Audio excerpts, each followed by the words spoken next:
The following program may contain strong language and mature content.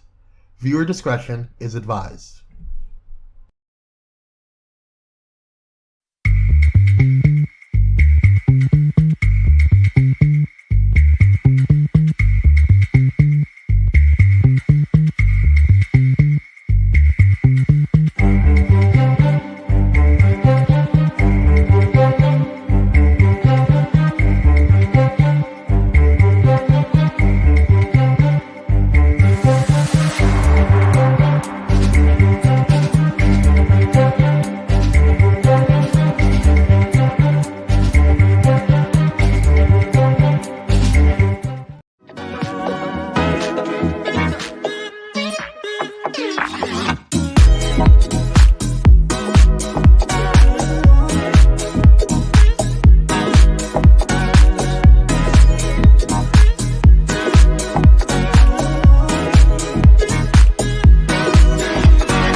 What is going on, everyone? Welcome, and welcome to the Daryl Walter Show. I am your host, Daryl Walter. Welcome, everybody. Do me a favor, make sure you click like, you share it with everybody, watch this live, watch this on the replay so that you can get some good information, get some good laughs, everybody. We are continuing the celebration of Women's History Month here at the Daryl Walter Show, and I've had the pleasure of interviewing Maya B., the first openly LGBTQIA plus member, openly LGBTQIA plus, yes, person to be on Sunday's Best. I had the pleasure of interviewing Tamara Walker, worked with Gladys Knight, Shaka Khan, and we got to talk about her experience in music as a woman. And now today, I want to continue the celebration with talking with Auwana B and take a turn on corners to talk about fitness and health and just she's an amazing woman. She's an entrepreneur. She's a mother. She is an IFBB fitness professional. That is International Federation of Bodybuilders. Okay. She is professional in that. She is a coach, and I am looking forward to talking with her because, y'all, she has an amazing story that's not only going to encourage women, but men alike. So can't wait to talk to her. But first, let's go over what went viral, because I want to be real brief about it. You know, listen, first of all, what went viral, I should call this one what didn't go viral. The Oscars, the 95th Oscars, which took place this past Sunday. Angela Bassett was robbed of Best Supporting Actress. Now, let's stay at this picture really quick, Kwame. You know, Angela Bassett got up and put on her gorgeous flowy Moschino gown, made sure the children were matching, but she don't even bring the family out like this because she knew it. She just knew she was going to win. We all knew Angela Bassett was going to win. In my mind, Angela Bassett got up and said, "You know what, y'all? We are going to the awards this year because Mama's going to win." Okay, she's been winning all year long, all these awards, and then she was snubbed by Jamie Lee Curtis. Bring up the picture of Jamie Lee Curtis. Now, I love Sister Jamie, but you know she did not expect to win. You know, Sister Jamie said that I feel like the stylist said, Miss Curtis, what would you like to wear this year? And she said, well, you know Angela's going to win, so just give me something simple that I can just blend into the wall with. Just something simple. And baby, what happened? Jamie Lee won. Now, here's the thing. Even though Angela was robbed of the award, I don't want to take away from this is Jamie Lee Curtis's first Oscar ever, right? But go to the picture of Angela in the face. No, well, that's her close-up of the Moschino flowy gown, but the face she made. Did I see that picture? ass in that picture. Okay, let's just keep going. The face, if you all saw it, you can Google it. Angela made the face that we all made, which basically said, now you know she should have won. And what I loved about that, I loved her honesty. I loved her transparency because we all feel like Angela should have won that award. Okay, but let's just keep moving. I just want to give some proper nods to Rihanna. Quit sleeping on Rihanna, everybody. Everybody hated on her on the halftime performance, which was amazing. Then they hated on her at the performance, which was amazing. And here she is wearing her leather band dress by Aliana, and her Giuseppe Zanotto shoes, and she's still winning. I just wanted to give notes to Rihanna, who's still winning in this season. And lastly, that's the face. That is the face right there. That is the face we all made when Jamie Lee Curtis won. It was like, Okay, back to Rihanna. She looked amazing. And even though people are hating on her, saying that it wasn't good, it was slow, Rihanna is winning. She's just winning past her time. Okay, it's a new season for Rihanna. And lastly, let's just move on to Tim's, who was nominated along with Rihanna for Best Song for Wakanda. She co-wrote that song. I just want to bring this picture up of Tim's. Am I saying it right, Tim's? Doesn't this remind you, do you remember growing up in church and there was that one lady who would come to church with the big hat and sit at the front row? When I tell you Tim's gave zero, she gave zero funks. She sat in that row with her head held high in this custom couture leather gown, blocking everybody's view and not ashamed of it. I just wanted to give her an honorable mention because she is serving Black girl magic, y'all. And that's what went viral. That's what went viral for me because I don't care about Escape and all that other reality show stuff, y'all. Natasha owes that girl that money. Anyways, speaking of Black girl magic, y'all, we are going to take a commercial break. And when we come back from commercial, I will be joined by my special guest, Auwana Brown. I'll see y'all in a few. Peace.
Welcome back, everybody, to the Daryl Walter Show as we continue the celebration of women during this Women's History Month.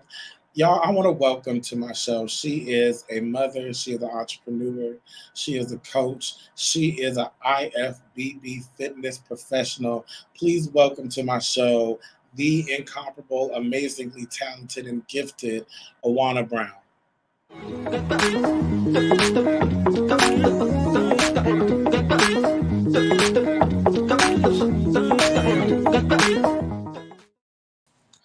Welcome to the Daryl Walter Show. Hello, hello.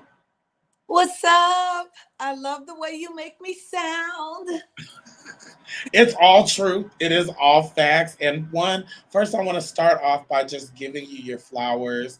Um, I just simply adore you, and I want to thank you. Auwana and I go back a while, and I met you when you were a personal trainer at the local gym, and you were my first personal trainer. I wasn't sure if I wanted to do it, and you really encouraged me to get into fitness at the beginning. So I just wanted to give you your flowers, while I can, and simply say thank you. You're welcome. Now let's get into Auwana Brown, originally from New Orleans. Um, Grew up in New Orleans, went to Fresno State, track and field, did law enforcement, got into fitness, and somehow, fast forward, you are a fitness professional who has won how many awards? Ooh, I won my IFBB pro status and became a pro. I've done several competitions, some placing top five, but it's been a journey. It gets harder as you get older. So now that I am AARP certified, it's about just, showing women that you can still look your best and compete with the youngins. Okay, now you mentioned it. Do you talk about your age, or do you just stop at AARP? No, I'm 50. I am Oh, 50. a beautiful who doesn't look 50, which I don't know what that means to say what that looks like. But first I want to ask you, what led you into getting into the fitness profession? Have you always been in it, or is it something you fell into? So, of course, I ran track in college and a little bit on a professional level. Um, After I left law enforcement, I started coaching, and I was coaching athletes to compete in the fitness arena. And for some reason, I never thought that I would be capable of, because I was a cancer survivor and I had so many, um, I felt a little, I was not encouraged. I didn't believe I could. I held myself back due to that journey. And so I was just coaching athletes to become their best and become pro and, fight for themselves. Okay. Well, let me ask. Okay, so statistic wise, of out of men, 9% of bodybuilders or those who compete are black, and of those 9% black, about 1% are black women. You can tell me if I'm right or wrong with that statistics. Pretty much. Um, so my question and my interest is, what made you even want to be involved in a industry that doesn't reflect what you look like, and what has driven you to stay in this industry? I've always kind of been fearless and I loved rocking the boat, as far as rocking it to the point where you open up some doors for other women of color. Um, Coming from the South, if you don't have a big booty and big hips, and if you're not voluptuous, you're not attractive or sexy. Mhm. Um, and I wanted other Black women to see that you don't have to be voluptuous to be considered sexy. You could be fit, and don't be afraid to walk in a door that's really um, not designed for you, or not very many of us walk through. Uh, you could walk through it cracked open, but once you get through, you can stick your foot in and hold it open for some more women to come through. Yeah. So um, I just wanted to get in there and see what it was like and see why were other Black women holding themselves back from trying it. Why do you think that is? Why do you think Black women? I mean, I know my experience. You really opened my eyes to the sport and the art of bodybuilding. I've heard a lot of women or Black women say, I want to lose weight and I want to get in shape, but I don't want to look like that, or I don't want to have too much muscle. Like I'm sure you've heard all of those comments. What do you say to that? So when you look at pictures on social media, when we're on stage, we tend to look on social media really buff and really muscular, and we really don't look that way. I mean, the pictures are kind of deceptive, and on stage we're water depleted, but beauty is in the eye of the beholder. And I think women could be beautiful, lean, voluptuous, muscular, less muscular. And so when I hear those things, I say, go on the journey. You never know. You never know if you may fall in love with it. Um, Fitness to me, it and body image to me is like the way women create a mindset of their mate. They want it perfect, and then they start cutting out who could be the perfect person, Mhm. but you don't want to rock that boat. Fitness to me is the same thing. Like they think they're going to get too muscular, so they don't even go on the journey. Go on the journey. You may love the way it makes you feel. It may heal your body. It may open your mindset. It may give you an internal power and peace that's way bigger than what the aesthetics look like. It's way more than what people think it is. You've trained people from all walks of life, right? You train men, women, old, young. You're currently training your son. Is there anyone that you won't train, or is there? Can you tell me about a time where someone's come to you and you said, you know what, I can't train you, or I won't train Oh my gosh. Oh, that's deep. Um, so one, I don't eat honey where I make my money. So if you trying to come on to me, like if you trying to join, like, but you like, what's up, coach? Um, I don't believe in mixing a relationship with my profession. you? So I will not train anyone that is interested in me on a personal level. Another thing is if I don't feel a spiritual connection, I'm not saying we have to be the same religion or anything, but if I feel like we are at odds spiritually, I'll say I think it'll be better if you get another coach. And when I say spiritually connected means you don't trust me, you don't trust what I'm giving you. You don't trust what I'm having you to do. Um, it's not gonna work because a coach athlete's relationship is almost like a marriage. Mm. You have to trust that I'm giving you the right diet, the right exercises to make you your best because you're a reflection of me. And it's like that in any relationship. You have to trust one another that you're working towards becoming your best because you're a reflection of one another. So if there's no trust, no loyalty, um, I would say I'm out. Okay, this is why I want to have the conversation with you. You talked about spirituality and connecting it with fitness.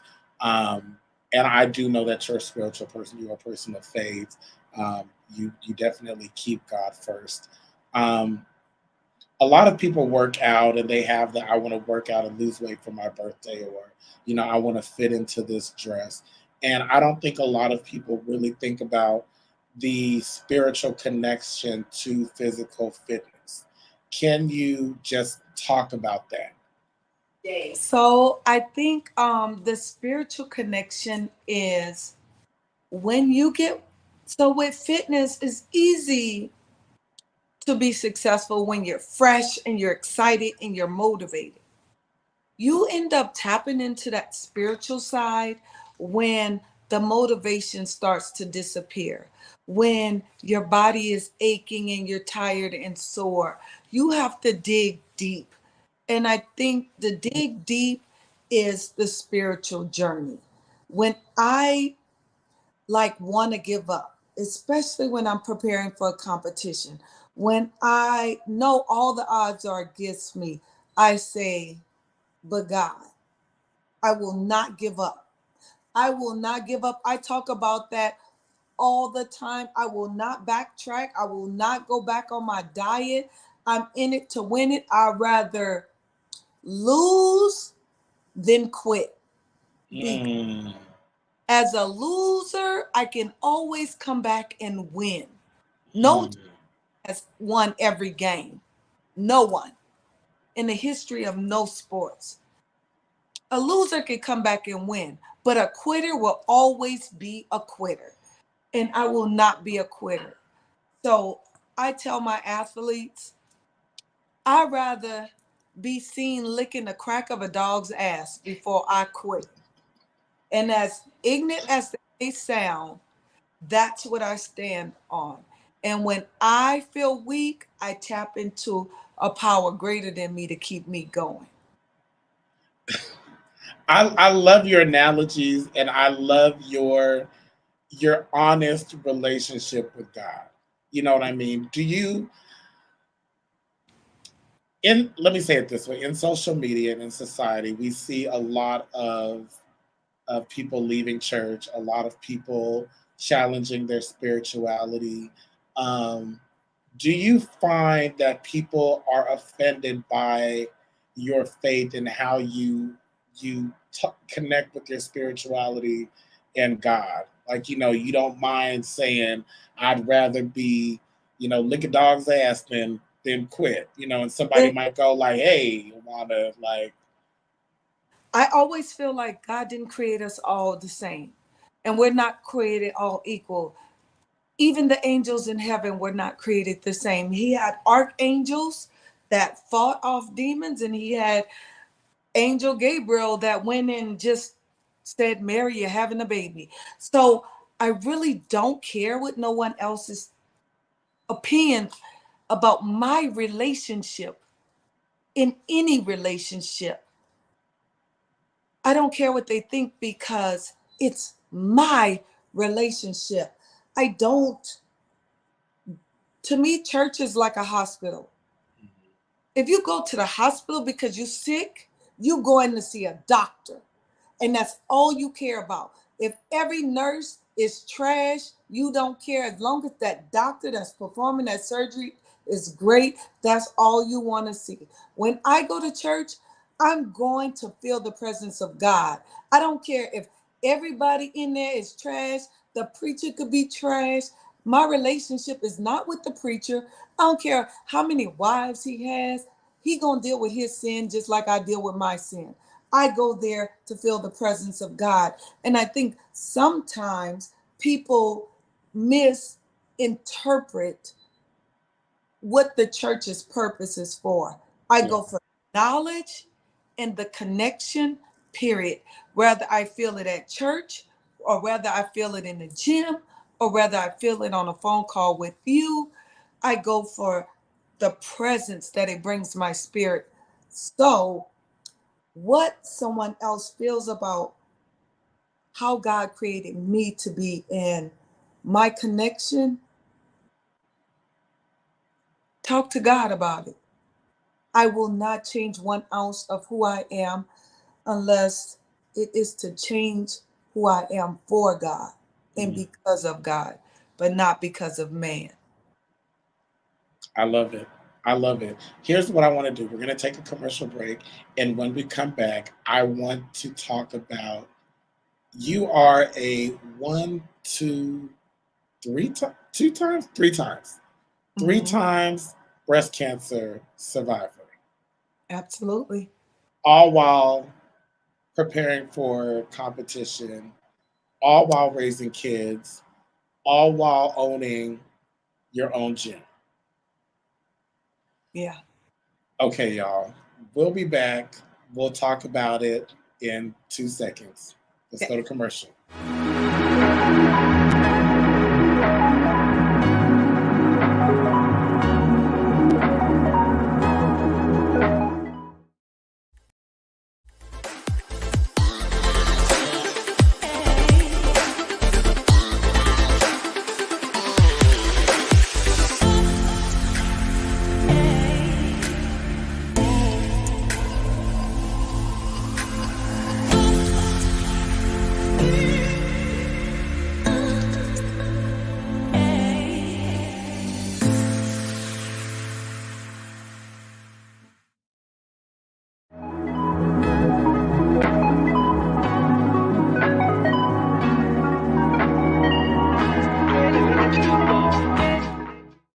What's going on, y'all? Welcome back with my guest, Auwana Brown.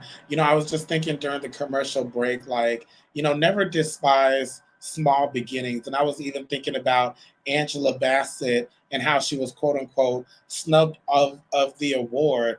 I was thinking, Auwana, I'm like, you know what? That's why you got to do stuff that you like, and you got to do stuff that you have a passion for. Because whether or not people like it or not, you have to be willing to do it and still put forward your best work. Like, I know Angela Bassett made the look like, okay, like she should have got the award. We all know she should have got the award. That's without question. But also, I feel like she knows her place in Hollywood, her place in history, her place in Black culture is so much bigger. So, just to tie it into you, you are an entrepreneur, you are a fitness pro, you own this gym, and you are a 3-time breast cancer survivor. My first question is: do you feel like you're working out, you're being in this amazing shape, lended to your being a survivor? Absolutely. Absolutely. I talked about this today, but my mom had 5 sisters, and all 5 died of breast cancer. The exact breast cancer I had. Um, all of them died before 40. And so when I first was diagnosed, I I felt like it was a death sentence. I was like, I'm 28. I haven't really started living life. What am I going to do? I'm probably going to die within a couple of years.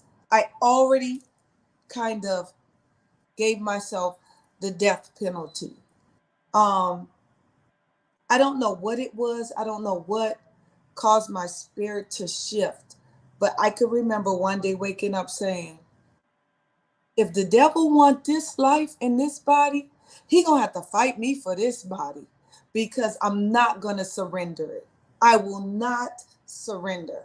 And I started taking that mindset, and it helped me survive the first time. The second time I was diagnosed, I felt like I've already beat your ass once and I will beat your ass again. And I did. Um, the third time, most recently, I was just like, oh, this time I'm going to have to beat your ass into submission. And so I got rid of everything. Like I had my lymph nodes removed. I got rid of everything. But not only that, I said, I am the chosen one. I've already went past 50. Went past 40. So I broke that curse. And now I'm 50. God chose me and I've already won. And I'm going to keep winning and I will not give up. And this time I'm going to beat you into submission by I'm giving up a lot of things, not in my own honor and to live longer, but because of God. So I completely stopped really like eating trash. Like I haven't had fried food in years. I haven't had bread in years because I was, I felt like now that I'm 50, I'm going to take it up a notch. I'm going to take it up a notch. And I'm going to claim, manifest, and speak life into myself and say, this time you will never return. You will never return. I would like to know, where does your strength come from? Right? Because, the first time I would have been like, Lord Jesus. The second time I would have been like, you know what? Just go ahead and you know, take me out. The third one, me and God would have been fighting. But like as I'm listening to you, you it just sounds like you weren't angry, and each time like your mindset was like, we're gonna beat this. It like you weren't defeated. Where does that come from? So, so I'm going to make a long story short. When I was 11, I watched my oldest brother get hit by a bus and die in my face. 6 months later, I watched my second oldest brother drown. 6 months later, my mom lost a baby. I've been through so much that I know that I know that I know when God throws in the towel, it's final. God ain't throwing the towel on me. God didn't throw in the towel on me, so I will not throw the towel in on myself. He leaves me standing for a reason. And in that reason, as long as I can stand, God wakes me up, the first blessing came. If I could get up and stand and move and fight for myself, God done doubled down on the blessing. It's up to me to triple down on it. And that's how I feel. I've seen God throw in the towel. I've watched my brothers die. I buried my mom. So I know when God throws in the towel, it's final. He never threw it in the towel on me. So why would I think it's final? It ain't final. If he don't throw in the towel, that means he think I could win this fight. He thinks I can win this fight. So I'm a fight. If he throws in the towel, I'm out. What has been your when you've wanted to give up, what has been your answer? How have you overcome that? Or let me ask you, have you ever wanted to give up? You're a business owner, entrepreneur, fitness pro, and a lot of people don't know like just the work and the dedication and the time that you put into bodybuilding, that you put in to owning your own gym. Have you wanted to give up, and what have you done when you wanted to give up? Man, listen, let me tell you something. During COVID, right?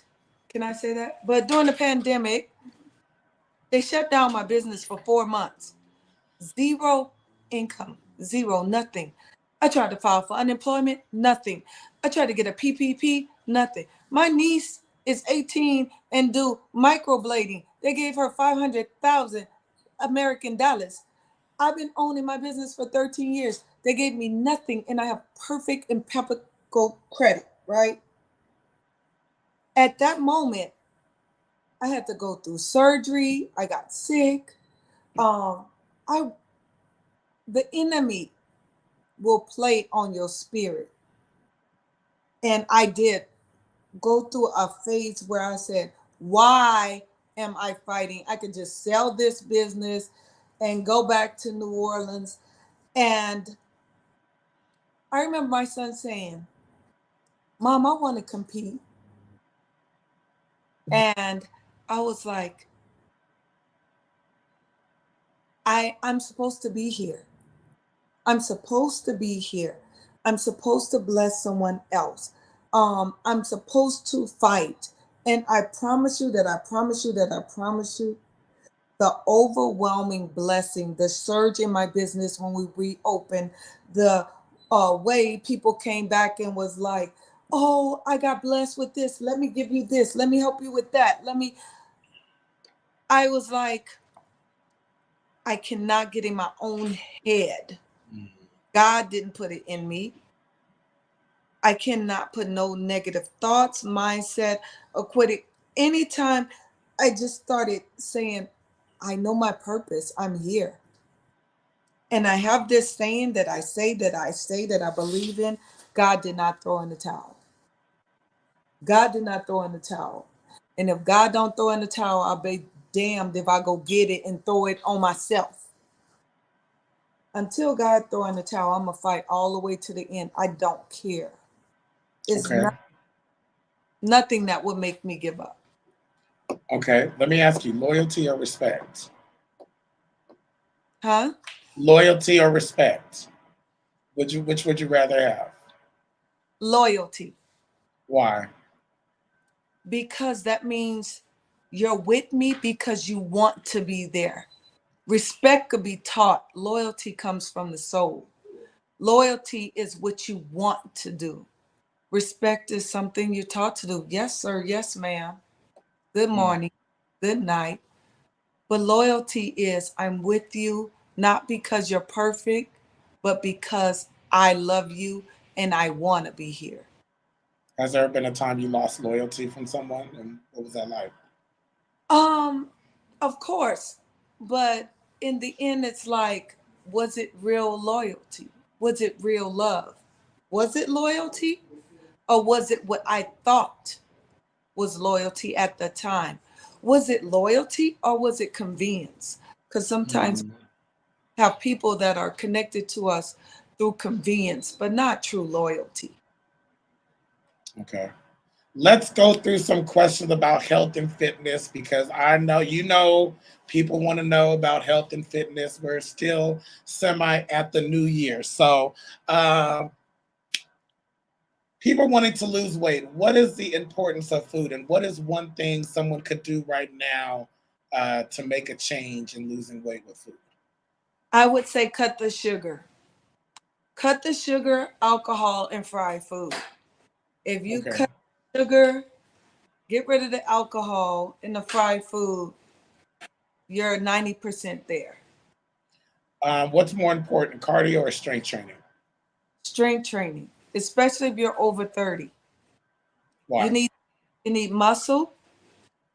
Strength training increases your bone density. It keeps your muscular structure.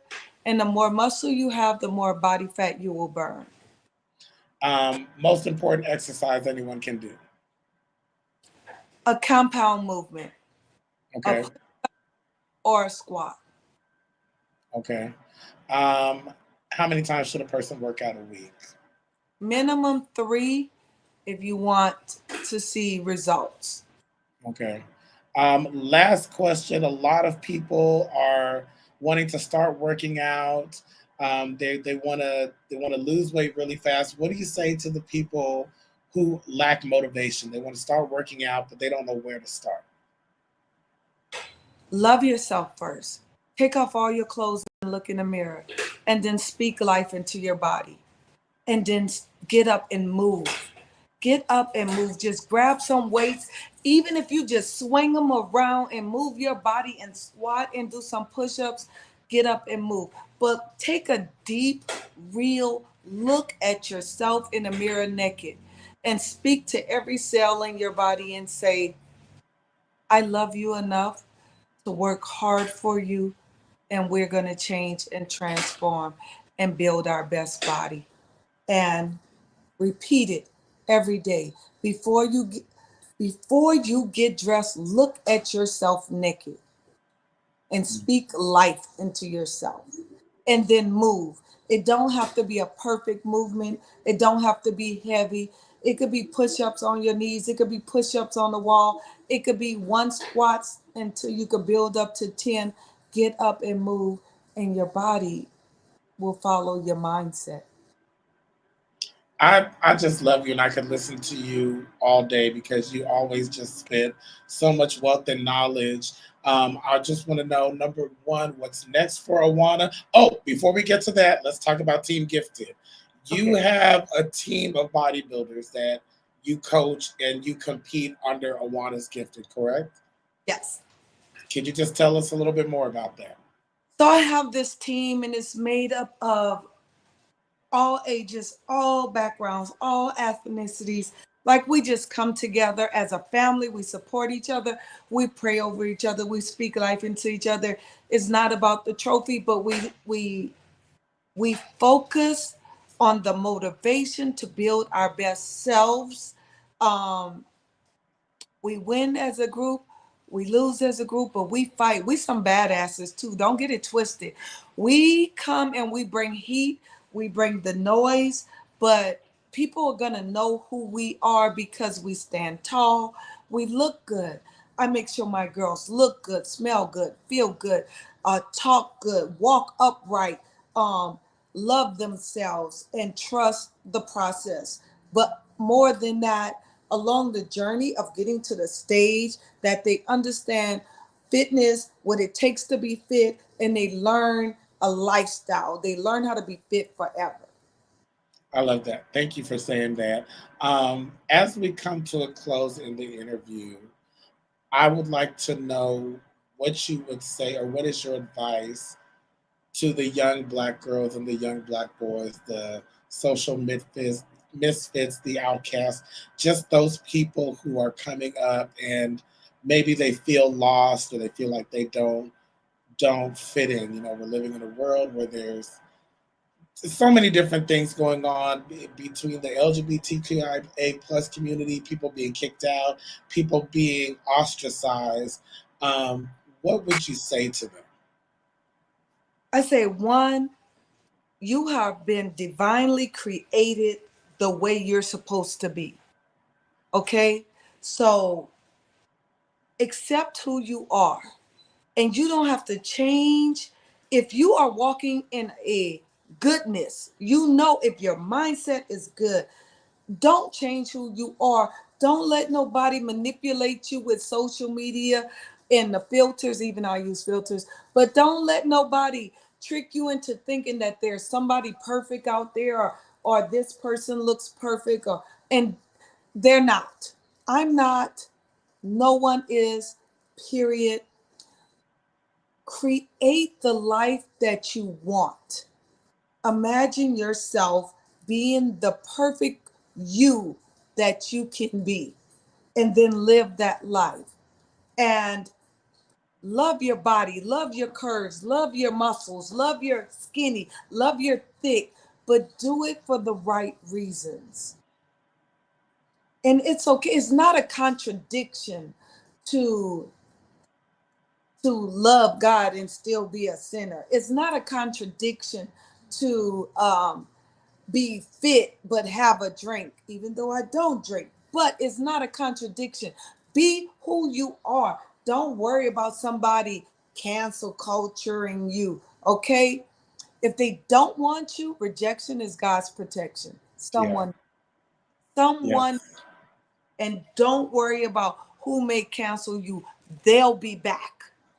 They'll be back. If you stay true to who you are and in your goodness, whoever is supposed to be in your energy, in your presence, in your life will be back. Be true to who you are. Stay in a spirit of love, forgiveness, and respect, self respect, and honor. That's all you have to worry about. Yes. That's all I want to say. Thank you, Auwana, for just being on my show. Please let everybody know, number one, what's next? What do you have coming up next? A competition probably in the like 13 weeks, and I'm gonna bring some heat, so be on the lookout. You can find me on Instagram at IFBB Pro _Auwana is gifted. But regardless, I am going to build my best me, whether I win or lose. I'm getting on that damn stage at 50 with 18-year-olds, and they just gonna have to deal with these cheeks, honey. Can I tell you, you are just timeless. You are classy. You are truly an example. You are truly an example of what God's love looks like and feels like. I appreciate you for being on my show, and thank you for being you. Thank you. Love you, D. I love you too. All right, everybody. Thank y'all so much for coming and being on the Daryl Walters Show. As I always say, stay hydrated, mind your business, and make sure you keep Will Smith's name out your mother mouth. I'll see y'all next week. I gotta go. Peace.